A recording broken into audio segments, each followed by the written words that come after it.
Hello everybody, what's going on? I'm Fish Food and welcome back to another Trailblazers League bossing video. Today we're going to be conquering Vorkath. Now, if you're choosing to choose the Fremnik region, why would you choose Vorkath? Well, I'll give you some of the reasons I am choosing to do Vorkath. I think Vorkath is really good experience for all sorts of skills. It drops a lot of noted d'hide for crafting, a lot of darts and bolt tips for fletching, and quite a bit of bones for prayer. In fact, I did some of the math. You would only need to do about 750 kills to get 99 prayer, which is quite a lot. So maybe not choose that region. But what I'm going to do is I am going to break down every piece of gear that you could get from most areas and kind of give you an idea of what your best bet for gear would be depending on the areas you pick. So let's get started. Okay, so first thing we're going to talk about is weapon choice. Now, if you are choosing any region except for Tyrannwyn, you will probably be using a Rune or a Dragon crossbow, unless for some reason you're doing Vorkath after you do God Wars and you have an Armadyl crossbow. I'm not going to cover the Armadyl crossbow because I don't plan on doing that before God Wars. I think God Wars would be one of the last things I will do. But you'll have the Rune crossbow, and you'll probably want an anti-dragon shield. I'm not really sure if the Dragon Fire shield is going to be better. I know it has a lot of negative range bonus, and DPS is going to be super important. You're going to want your Diamond Bolts E for the special attack to hit your defense, but first you'll use your Ruby Bolts to potentially leech life. Now, if you're doing Tyrannwyn, obviously you'll want to use the Blowpipe, and that'll be much, much better. Moving on now to the necklace. Basically, Glory is going to be your kind of your worst bet. Fury would be probably better if you can get a hold of an Onyx. Everybody's got access to Karamja, so you should be able to get an Onyx. I don't actually have a Fury on me, so I'm not going to put one on. Your next bet is if you're choosing Kandarin to try to get yourself a Necklace of Anguish. That'll be better for your range, and I think it's got worse defense bonuses, actually, so it might not be bad to use a Fury instead. Now, if you've got Morytania, you're going to want your Salve for the simple fact, and you want to make sure it's enchanted and imbued. Only problem with that, you'll need Kandarin as well in order to do that, because you can't imbue it otherwise. I don't really know if it's going to do anything if you don't have those, so if you can't access both those areas, probably just best to use the Anguish. Alright, moving on to the ring slot. You're in the Fremnik area, so you'll have access to the Archer's Ring. If you can imbue it Kandarin, you'll want to imbue it. And you'll have access to the Suffering if you can imbue rings, so that might not be a bad idea if you want the defense and the prayer bonus. Again, I think DPS is going to be better here. So the choice is going to be mostly up to you. Alright, next up we have boots. Now, if you get really lucky on your hard clues, God d'hide boots are going to be pretty decent. If you can get ranger boots, those will be even better. And if for some reason you have Pegasions, use your Pegasions. Pretty standard. I mean, the defense bonuses on these are comparable, pretty much. You're just +5 range on the Pegasions. In your cape slot, you have a few options. Because you have Fremnik unlocked, you will have access to the Accumulator, which give you a +4 range bonus. Or you could use the Ranging Cape if you manage to get 99 range before that. I don't know if I recommend doing it before that, but it's up to you. In a pinch, you could also use a Fire Cape for more defense, but I think one of these two is going to be your better option, because imagine you're probably going to move on as soon as you get the Assembler, and then probably come back with better gear.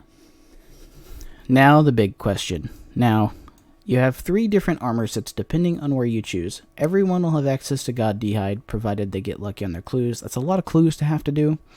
And then, if you pick properly, you might have Rune Gloves. Obviously, if you're going to do Morytania, you're going to want to get Carol's. And if you do Asgarnia, you're going to want the Void. Here's the problem with Void. You're going to take a ton of damage with a Rune Crossbow. I don't know if it's going to be worth it for me. I did 3 sample kills with all 3 of these sets of armor, and I did really, really well with Carol's, and I did fairly decent with Saradomin. I did not do so great with Void. I had to teleport out. I got the first one on the 2. But here's going to be a couple example setups. I'm going to do first one with Void. So for our Void setup, this is what our stats are going to look like.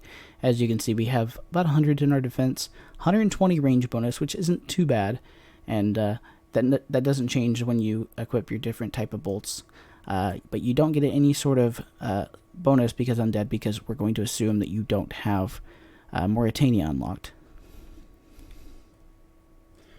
Okay, going with the Swampletics setup, we're going to take a look at all this. Now, you're going to have a better range bonus, a little bit better defense, and you have a 20% for melee. And of course, if you can imbue your salve, do it, because you'll get that 20% for ranged as well. Better prayer bonus. And for your God D'hide set, if you manage to get a full set, or at least a non-matching set, you're going to have your best range bonus, moderately decent defensive bonuses, and 11 prayer. That is going to be actually pretty doable, I think. If you manage to have all of the requirements, and you manage to have all that, I think that's going to be your best bet, unless you go Morytania and or Kandarin as well for imbues, because that salve is really going to make a big difference. In fact, let me grab my salve out of the bank.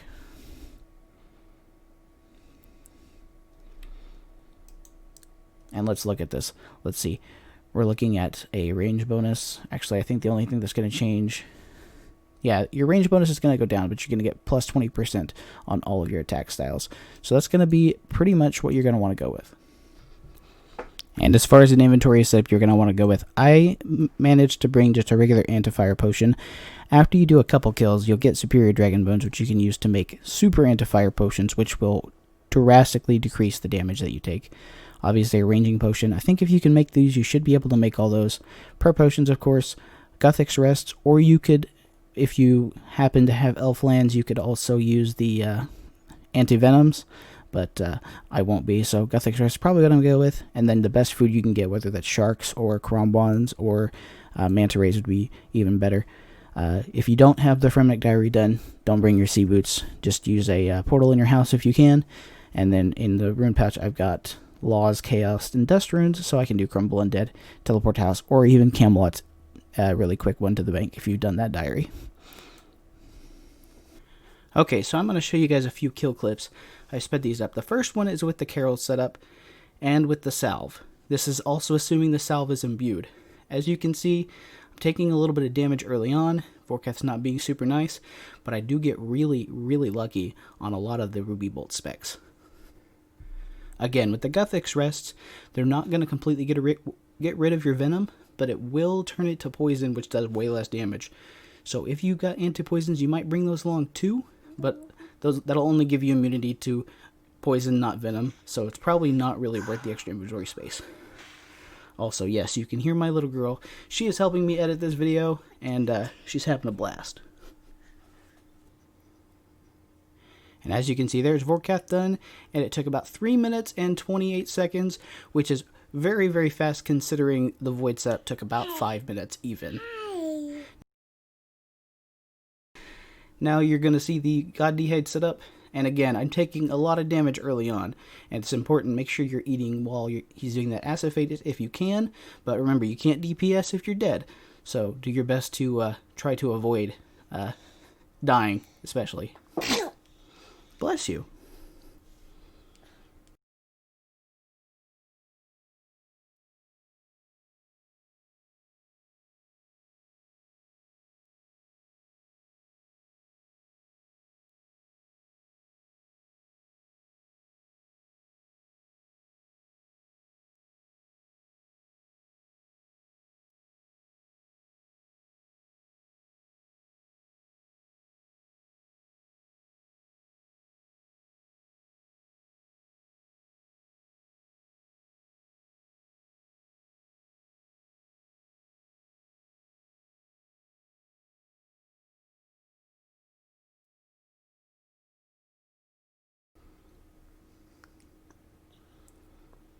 And again, and this one took almost 5 minutes. So if you want better DPS, you're probably going to want to go with the Carols.